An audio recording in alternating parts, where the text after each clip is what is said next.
Საშემოდგომო სესიის ფარგლებში, რომელიც სულ ცოტა ხნის წინ გაიხსნა საქართველოს პარლამენტში, საკანონმდებლო ორგანო 2 დღის განმავლობაში იმუშავებს საარჩევნო პროცესის დასრულებამდე, ადგილობრივი თვითმმართველობის არჩევნებამდე, პარლამენტის თავმჯდომარე შალვა პაპუაშვილის განცხადებით, მხოლოდ 2 სხდომა გაიმართება სექტემბრის თვეში, ხოლო კომიტეტები ჩვეულ რეჟიმში გააგრძელებენ მუშაობას. რაც შეეხება დღევანდელი და ხვანდელი სხდომის დღის წესრიგს, მთავარ საკითხებს შორისაა თია წულუკიანის თავმჯდომარეობით პარლამენტის დროებითი საგამოძიებო კომისიის მიერ მომზადებული დასკვნის წარდგენა და დამტკიცება, რომელიც ეხება წინა ხელისუფლების საქმიანობას და როგორც პარლამენტის თავმჯდომარემ შალვა პაპუაშვილმა მედიასთან საუბრისას განაცხადა, ამ კომისიის მიერ მომზადებული დასკვნა იქნება ძალიან მნიშვნელოვანი სრულიად საზოგადოებისთვის და პოლიტიკური პროცესისთვის, რათა კიდევ ერთხელ ხაზი გაესვას თუ როგორი ხელისუფლება იყო ნაციონალური მოძრაობის მმართველობისას, მისი განცხადებით ხელისუფლება ქართული ოცნების მოსვლიდან 13 წლის თავზე ამ კომისიის შექმნა და მის მიერ მომზადებული დასკვნა იქნება ლუსტრაცია, ასე ვთქვათ, წინა მმართველი პარტიის საქმიანობის. ასევე შალვა პაპუაშვილმა უკვე სხდომაზე ისაუბრა მიმდინარე სხდომის დღის წესრიგზე. ძირითადად 3 საკითხი არის მთავარი.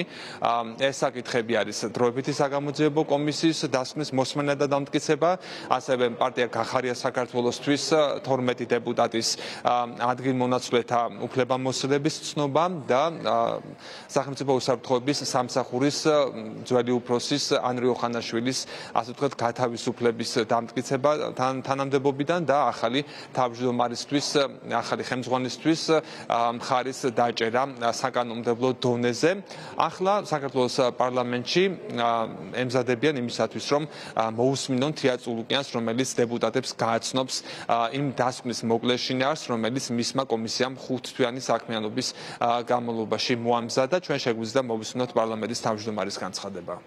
პარლამენტი პლენარული სხდომის ფარგლებში განიხილავს საკანონმდებლო კომისიის საბოლოო ანგარიშს. 400 გვერდზე მეტი მოცულობის არის ეს ანგარიში, სადაც დეტალურად არის აღწერილი ყველა ის ჩვენება, ყველა ის მტკიცებულება, რომელიც შეეხება ნაციონალური მოძრაობის რეჟიმს ხელისუფლებაში 2012 წლამდე და 2012 წლის შემდეგ ნაციონალურ მოძრაობას, როგორც ანტიდემოკრატიულ ექსტრემისტულ ორგანიზაციას ოპოზიციაში.